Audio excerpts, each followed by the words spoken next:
Alright, so in supplement to my last video, for those of you guys who decide to ride all through the winter, there are a couple of things on your bikes that you should probably take a look at before the cold weather comes. This is just going to be a real short one because there's really only a couple of differences between regular riding and cold weather riding.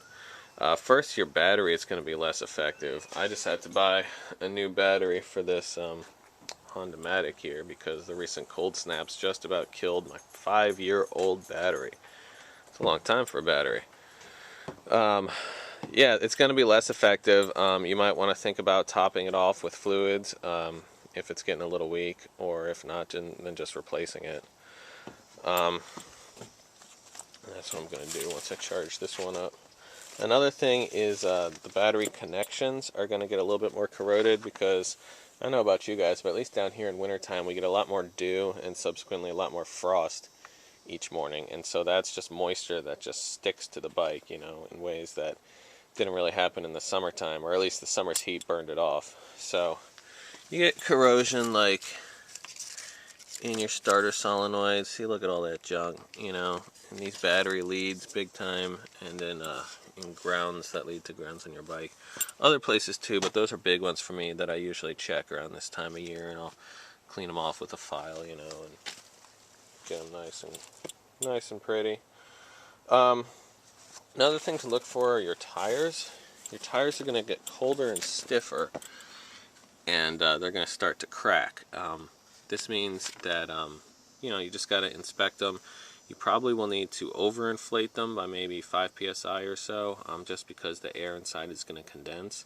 So you know, take a reading at, like, you know, at daytime temperatures at like the warmest part of your average day, and then at nighttime temperatures, and just see the difference and determine whether or not you need to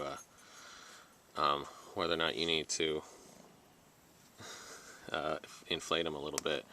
Also, if you're going to go out for a ride, it's a really good idea to warm up your tires first. That doesn't involve doing burnouts or whatever. Just do some controlled figure eights around a parking lot just to warm up the tires before you put them out on the street, because they're going to grip a lot less because they're cold. And naturally, now's the time, if you've got wore out tires like I do on my Madura, now's a really good time to get some new ones in there. If you've got a bike which has been traditionally cold-natured throughout the summer, in the wintertime it's going to get worse. That is to say, if you've got a tiny little air leak like in your boots down here or whatever, that you can deal with in the summertime, in the winter the air is a lot denser, and so there's more oxygen in it, and it's going to get worse. And so now it's a good time to fix those underlying problems. You know, buy new boots or repair them or do all kinds of stuff that you gotta do. Or else you might have some problems cold starting in the mornings. For your liquid cooled bikes, this is definitely a good time to change your coolant and maybe thicken your coolant up a little bit according to the manufacturer's specs for cold weather riding. Typically it's not much different. Like, I know some coolants say, you know, use a 50-50 mix, and that's good for temperatures all the way down to 250 degrees minus or whatever. But if you don't know what mixture you're riding in there, and you've never changed your coolant, you might as well just have water. Like, I know a lot of guys down here just put water in their bikes because it rarely ever freezes. And so if you just bought a bike from Florida or whatever and you haven't changed the coolant and you bring it all the way up to Minnesota, well, you're going to be pretty unhappy if that coolant freezes and it splits a bunch of stuff in your coolant system. You'll be, you know, that's going to really suck.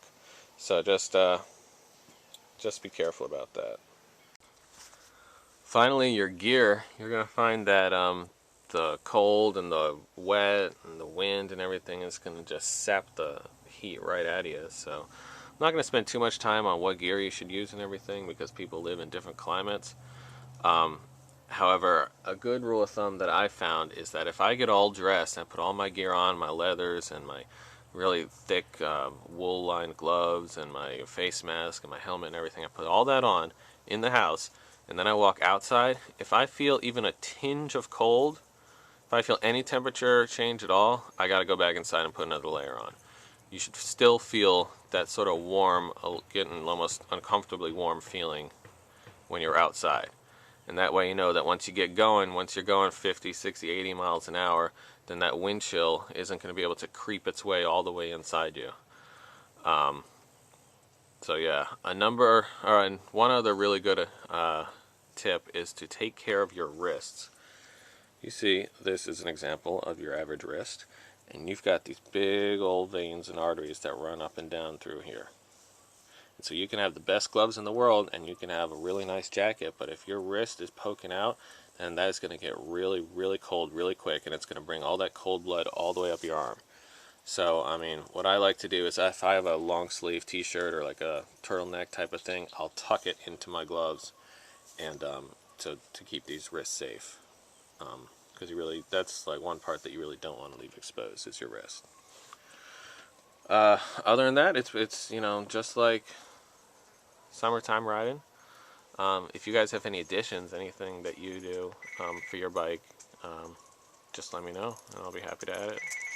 Alright, gotta go get the phone.